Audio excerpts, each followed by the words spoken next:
Salut la team, bonjour, j'espère que vous allez bien, que vous portez bien vos positions. Quant à moi, je vais très bien. Les gars, parlons de ce qui se passe au Mali, une fois de plus. Je vais vous présenter ici une vidéo de Hervé Djedje qui va donner et faire une analyse perspicace sur ce qui s'est déroulé au Mali. Il y a vraiment eu beaucoup de morts et les attaques ont été très fortes que on ne peut pas nous dire que ce sont les simples terroristes qui sont derrière cette attaque. Moi, j'espère que les autorités maliennes, une bonne fois pour toutes, vont pouvoir questionner ceux qu'ils ont arrêtés pour que nous puissions avoir des bonnes informations. Parce que qui donne vraiment à ces terroristes-là ce genre d'armes, qui leur donne des bombes aussi puissantes pour tuer autant de citoyens, autant d'innocents, autant de civils et autant de militaires. Je suis très content parce que, heureusement, l'armée a arrêté un bon nombre de personnes et cela permettra forcément d'arriver au niveau des enquêtes et les enquêtes pourront aboutir à quelque chose. La team, je vous laisse ici écouter la vidéo d'Hervé Djedje. Moi, personnellement, j'ai déjà fait 2 vidéos là-dessus. Écoutez Hervé Djedje et dites-moi en commentaire ce que vous pensez.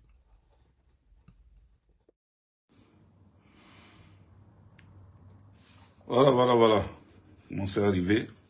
On va parler. Comment c'est arrivé?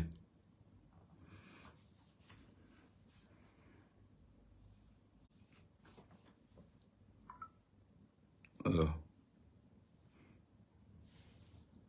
on va partager vite fait.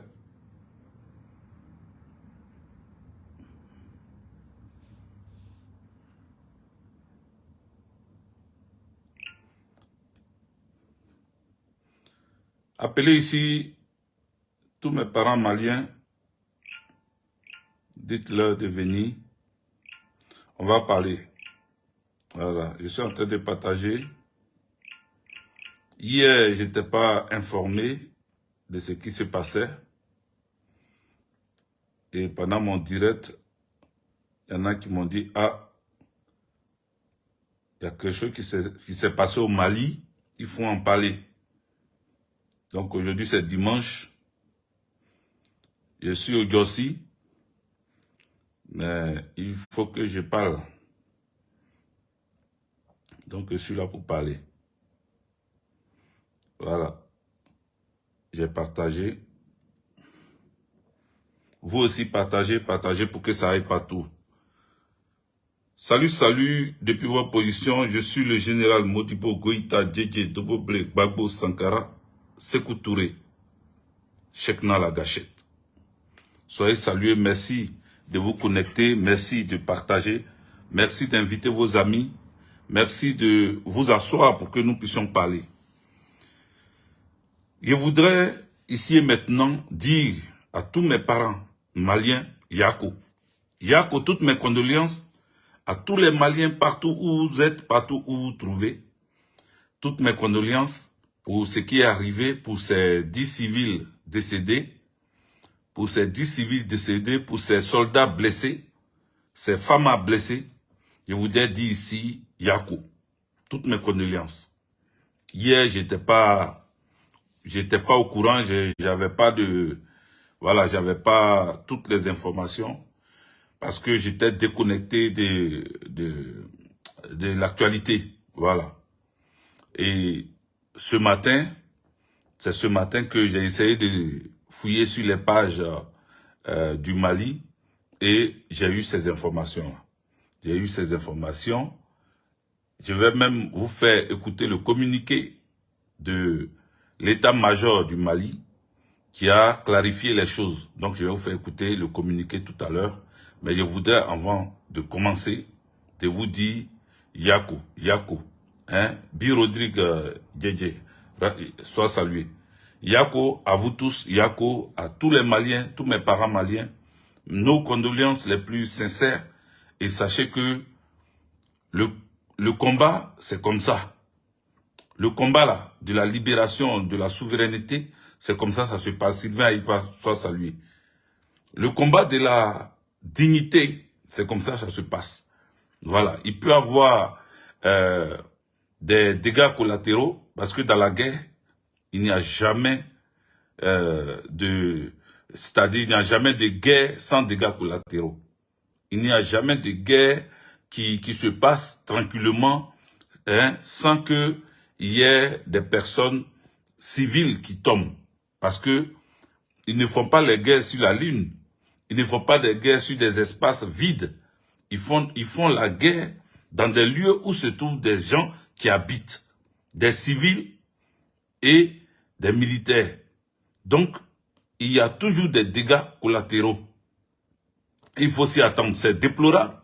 On doit en parler, mais il y a toujours des dégâts collatéraux. Donc, il ne faut pas qu'il y ait le découragement qui prenne, hein, cette envolée de l'armée malienne. Il ne faut pas que le découragement rentre dans vos cœurs. Il ne faut pas aussi que la désintoxication, comment on appelle, la désinformation prenne le cœur des Maliens et même des Africains, des panafricanistes. Donc, je voudrais ici vous faire écouter le communiqué en bonne et due forme, le communiqué de, comment on appelle, de l'état-major du Mali. Je voudrais vous faire écouter le communiqué. Voilà. Attendez. Attendez, je vais aller dessus.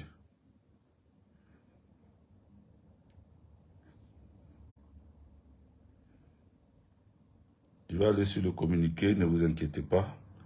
On y sera. Voilà. Donc. Le général de division Oumar Diarra. Bonsoir mon général. Bonsoir. Alors, on parle d'une attaque à la voiture piégée ou déjouée. Expliquez-nous ce qui s'est passé réellement.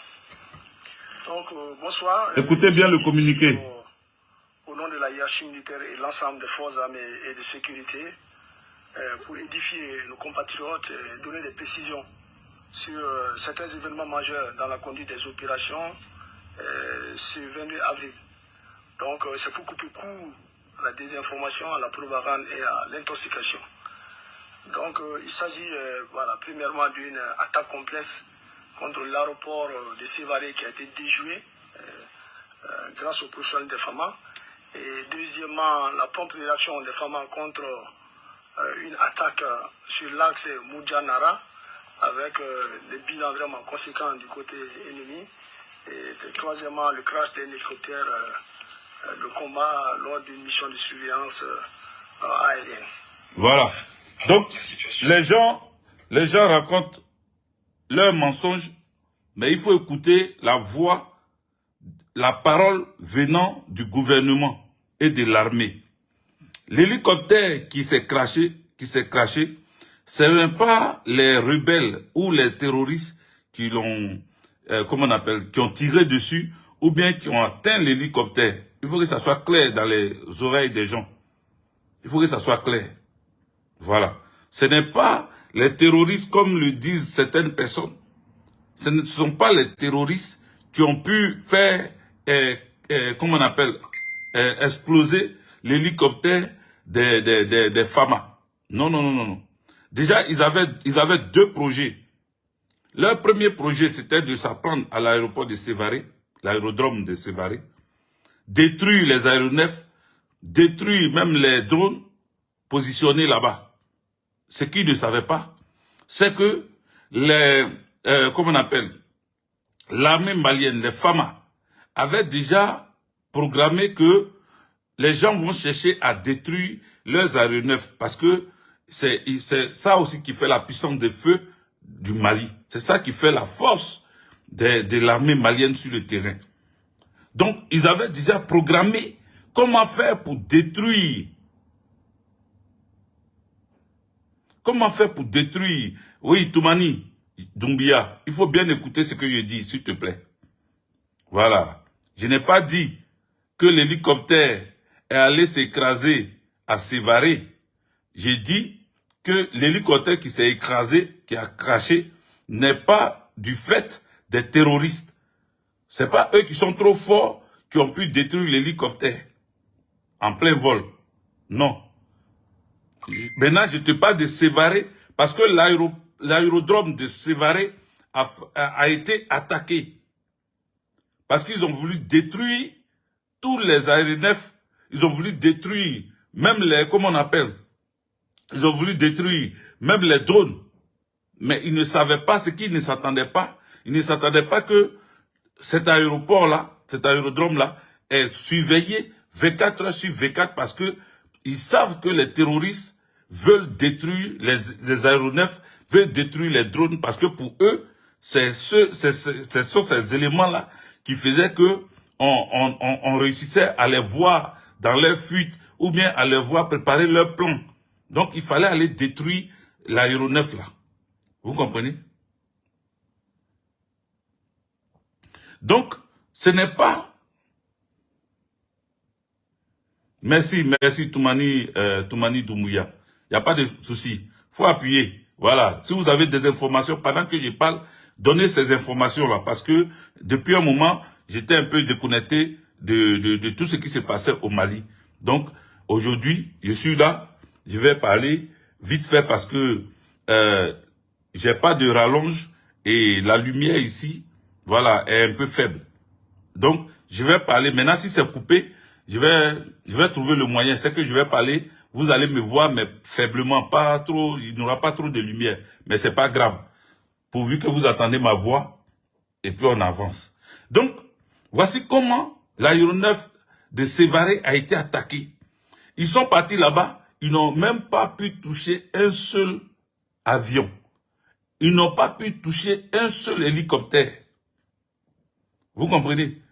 Parce qu'ils ont été repérés. Eux, ils pensent que les femmes sont bêtes pour payer, mettre beaucoup d'argent dans les avions, mettre beaucoup d'argent dans les drones, et puis ils vont venir laisser ça sur une base aérienne simple comme ça, sans protection, sans surveillance. Donc eux, dans leur projet, ils devaient aller détruire ça. Mais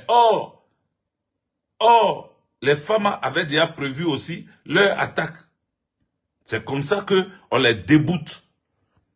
Et ils n'arrivent pas à détruire les aéronefs. Ils n'arrivent pas à toucher à un seul hélicoptère. Vous comprenez?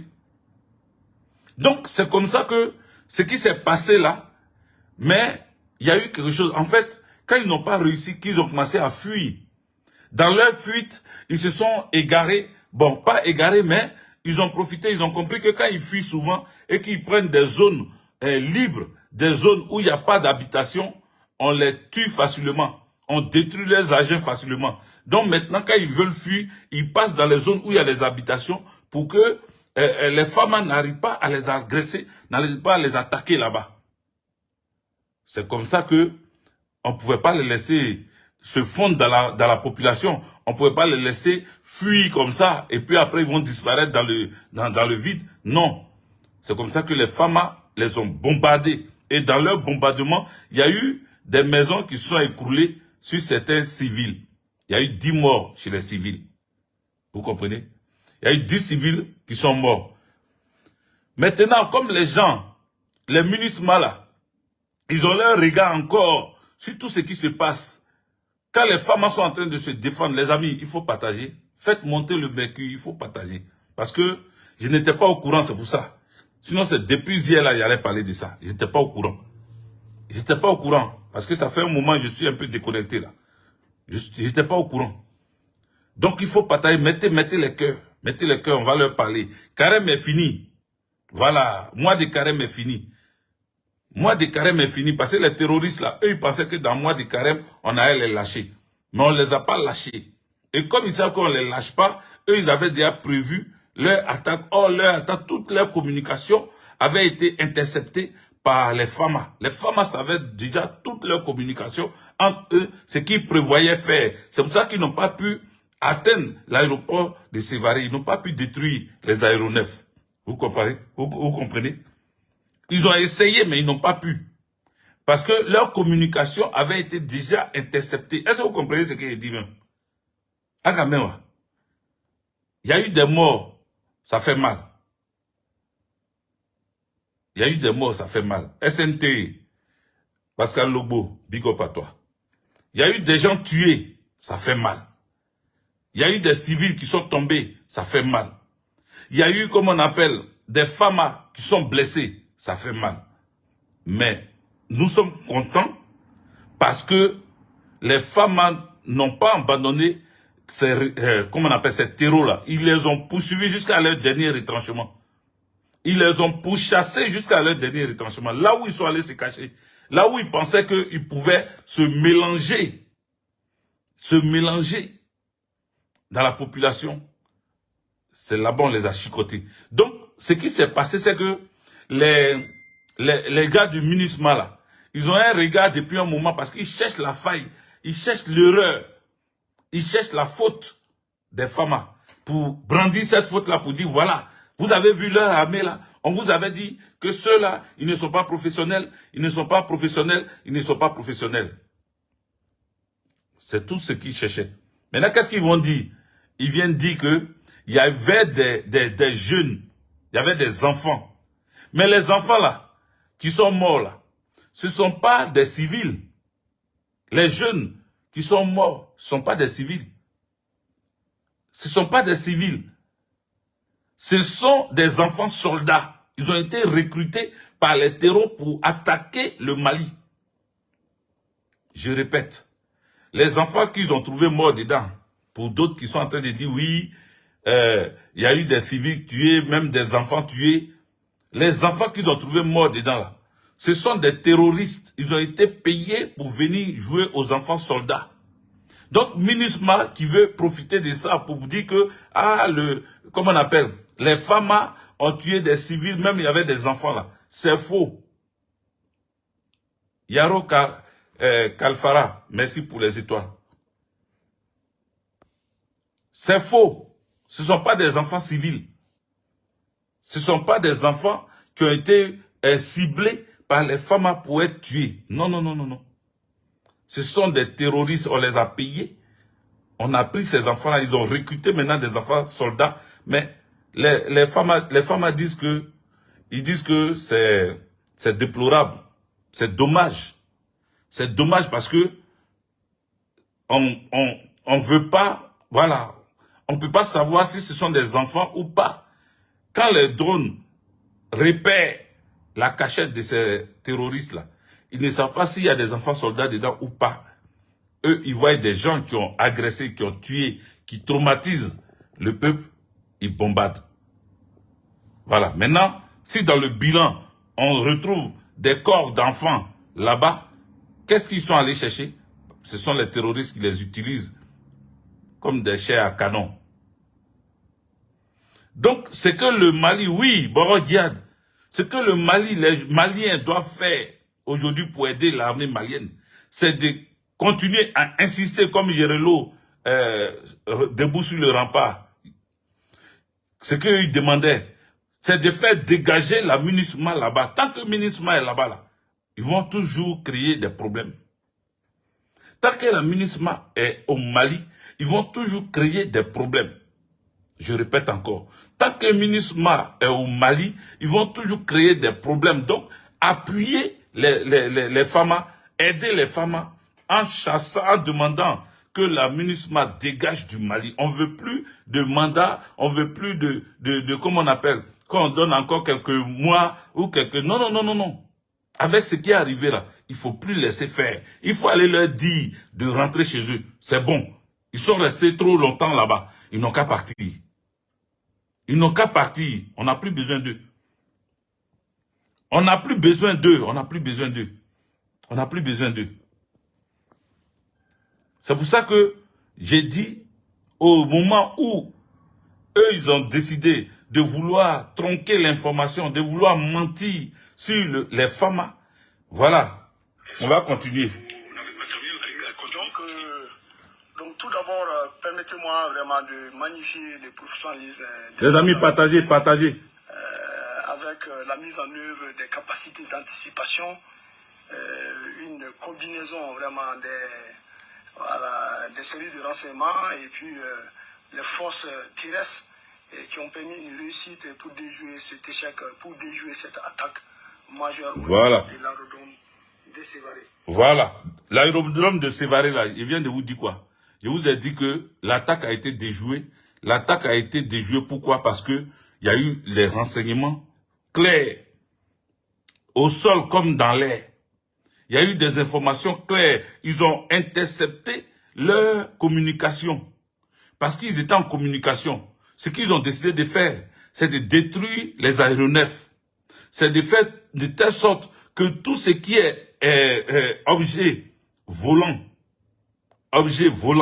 au Mali, c'est-à-dire que ça soit aéronef, et que ça soit avion, que ça soit hélicoptère, que ça soit, comment on appelle ça, que ça soit drone, ça soit détruit par les terroristes. Comment on appelle, leur nouveau objectif, c'est de détruire les aéronefs, c'est de détruire les drones, c'est de détruire les hélicoptères des FAMA pour les affaiblir. Pour les affaiblir, mais vous êtes sans ignorer que la MINUSMA, ils ont encore leur hélicoptère. Et la seule chose que les autorités maliennes demandent, c'est que si la MINUSMA doit faire voler son hélicoptère, la MINUSMA doit demander une autorisation. Vous comprenez? Parce que ils font les choses, Assimi Goïta, le colonel Assimi Goïta fait les choses dans les règles de l'art. Il fait avec respect d'abord. Maintenant, si vous ne voulez pas qu'on vous respecte, on va vous mettre là où il ne faut pas vous mettre. Donc, on leur laisse on leur dit de demander l'autorisation de survoler, comment on appelle, de peut-être prendre leurs instruments ou leur matériel pour aller d'un bout à l'autre, d'un point A à un point B. Ça, c'est encore autorisé. Mais eux là, ils veulent qu'on détruise parce que même quand ils font ça, c'est contrôlé, c'est surveillé. On les suit de près. Même quand ils se lèvent avec les hélicoptères, ils sont suivis de près. Ils sont surveillés. Et là où ils vont, là où ils quittent pour aller, tout est surveillé jusqu'à l'arrivée. Et comme ils savent qu'ils sont trop surveillés, il faut maintenant détruire les drones. Il faut détruire les hélicoptères. Il faut détruire les avions des FAMA. Comme ça, on va peut-être venir prêter eux leur avion ou leur hélico ou bien leur service. On va venir leur dire, bon, venez à notre aide parce qu'on a besoin de vous pour faire ceci ou cela. C'est pour cela qu'ils sont allés mentir pour dire que c'est les gars de MINUSMA qui sont au Sénégal, les gens de l'ONU qui sont au Sénégal, qui sont venus en renfort pour aider les FAMA. C'est faux. Fanyale.